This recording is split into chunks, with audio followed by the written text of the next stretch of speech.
Suwairi Hadramaut 1873. Telah lahir seorang bayi lelaki, perawakannya sehat, wajah teduh, lalu ada aura nyaman bagi siapapun yang mendekatinya. Lahirnya bayi itu disambut gembira oleh sang ayah, Habib Abdullah Al-Idrus. Putranya itu beliau beri nama Zain.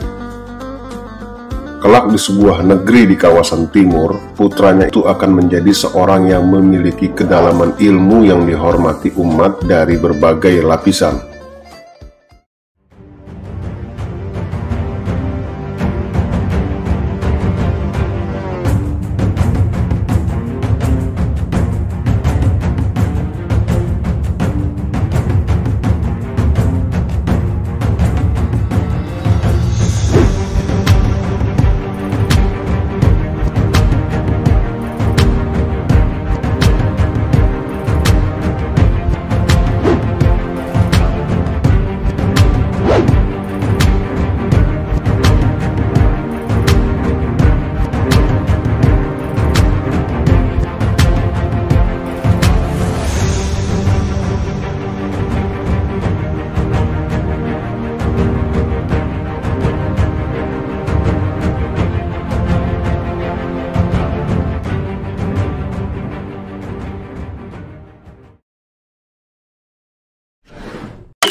Dalam pengertian bahasa Arab, Zain berarti bagus. Harapan Habib Abdullah Al-Idrus agar putranya dapat mengikuti jalan datuknya Rasulullah Shallallahu Alaihi Wasallam. Zain adalah nama cicit Rasulullah Shallallahu Alaihi Wasallam, putra dari Sayyidina Husain. Lalu ikhtiar apa yang membuat harapan Habib Abdullah terkait putranya akan dikabulkan oleh Allah Subhanahu Wa Taala? Habib Abdullah, keluarga dan lingkarannya dari kalangan Alawiyin memiliki warisan semacam golden system yang secara turun-temurun selama lebih dari 1000 tahun. Golden system tersebut dijuluki sebagai mata air adab, ilmu pengetahuan, wara, zuhud, qanaah, dan perjuangan yang bersumber langsung dari ajaran Rasulullah Shallallahu Alaihi Wasallam, di mana tongkat komando terakhir ajaran Alawiyin tersebut dipegang seorang mujaddid bernama Al-Habib Abdullah bin Alwi Al-Haddad yang dikenal dengan ajaran Tariqah Imam Al-Haddad. Pada masa keemasannya, yaitu dimulai dari abad 6 hingga abad 16, mereka yang berada dalam golden system ini biasanya menjaga pandangan, pendengaran, dan anggota tubuh mereka dari maksiat. Semua yang mereka makan dan minum steril dari hal haram. Semua yang keluar dari lidahnya adalah ilmu dan hikmat. Sementara saat mereka makan, minum, tidur, berpakaian, dan berbicara itu adalah ibadah, dan semua cara itu bersanad hingga ke Rasulullah Shallallahu Alaihi Wasallam. Maka inilah golden system yang telah digariskan secara turun-temurun.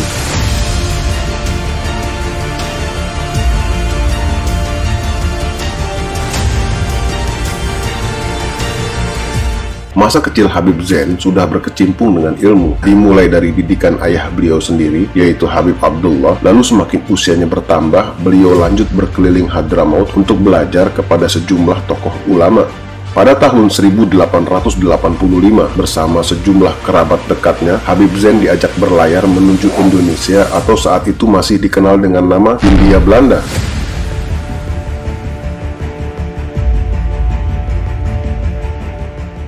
Indonesia dikenal memiliki banyak ulama yang namanya cukup populer di Hadramaut. Sebut saja Al-Habib Husain Al-Idrus luar Batang, Al-Habib Muhsin Al-Attas Keramat Jati, Al-Habib Abdullah bin Muhsin Al-Attas Empang Bogor, Al-Habib Ahmad bin Abdullah Al-Attas Pekalongan, Al-Habib Utsman bin Yahya Pekojan, termasuk juga pamannya sendiri, Al-Habib Muhammad Al-Idrus yang sudah terlebih dahulu berada di Indonesia.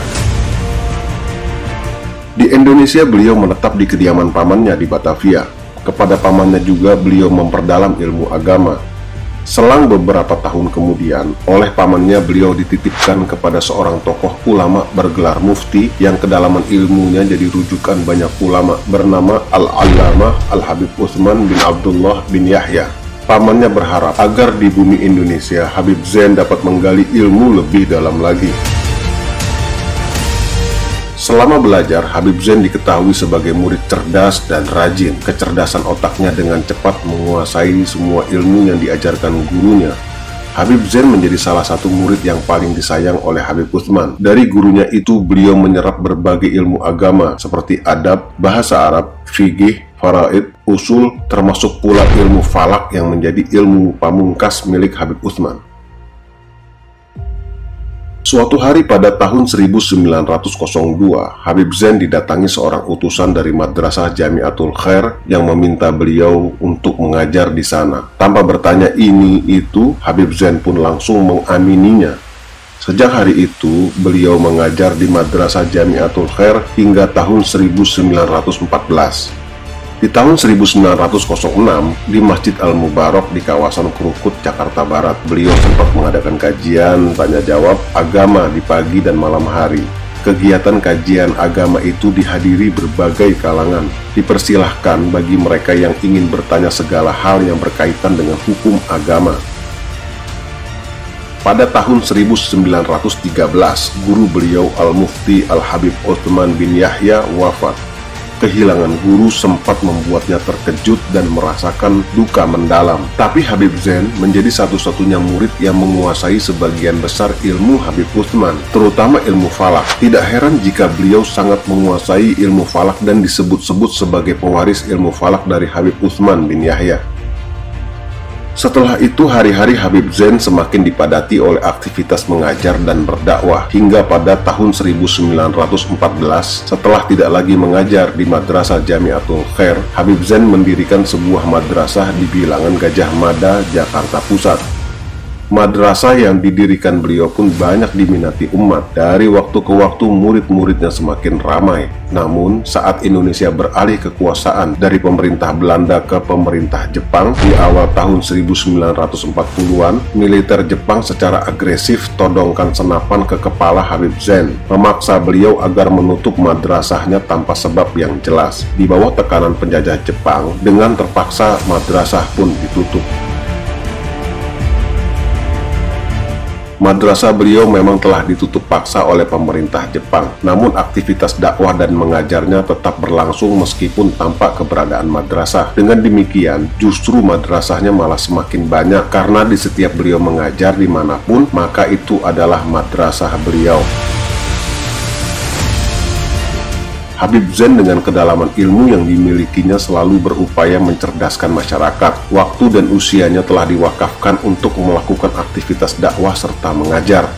Keberadaannya telah menjadi sosok berjasa sekaligus bermanfaat bagi umat meskipun usianya sudah lanjut. Allah Subhanahu wa Ta'ala memberikan beliau usia yang sangat panjang hingga lebih dari 100 tahun. Ilmu yang berkah dan usia yang juga berkah.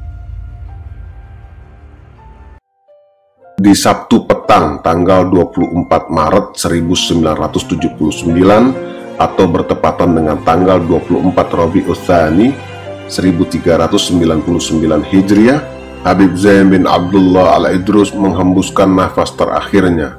Pelita ilmu itu telah tiada. Beribu manusia berduka, lalu mereka berdesakan mengantarkan jenazah beliau ke peristirahatan terakhirnya di pemakaman Kramat Jati, Condet, Jakarta Timur.